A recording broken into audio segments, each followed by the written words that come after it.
Ört bul kesi jo deydi. Taqdir nasip eken pajar boldu, ört çıktı, uşunday boldu. Ayla yok. Mağa hurmatlı prezidentimiz Sardar Nurkojoyev tapşırmаны berdi.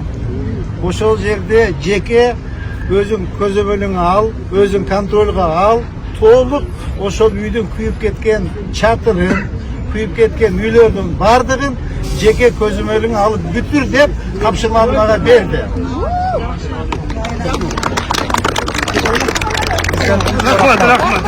Рахмат. Кызылат болбогула. Мен азыр 13-чү этажга чейин чыгып түштүм. 13-чү этаж мансарда экен.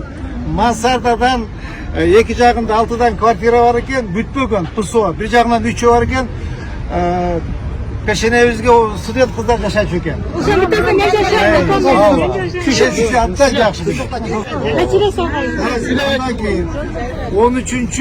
13-чү этажда толук күйүптүр, 3 квартирада жашачу экен, калгандары патпусу экен.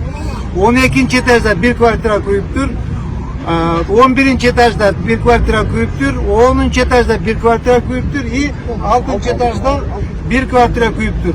Ошол күйүп кеткен квартираларын толук полностью мээренесени бүтүрүп беребиз. Пока кооптуураак, пока баспай тургула. Азыр сиздер көрдүңүз бүтөт кабырналар. Ошолордун баарын түшүргөндөн кийин анан киресиңер. Биз толук үстүндө тинекелерди алып, эртеңден баштап Кудай кааласа, керектүү строй материалдарды алып келип, мен жамгыр чачыга калбай толук бүтүрүп сиздерди киргизишке аракет кылабыз. Макулбу? Кыжылат болбоңуздар. Баары жакшы Кудай кааласа. Кыжылат болбоңуздар, баары жакшы. Ирагыла баары жакшы. Bundan дагы хуже болуп кетиши мүмкүн болчу. Мынакей МЧСтин балдарына рахмат, милициянын балдарына рахмат, элге рахмат.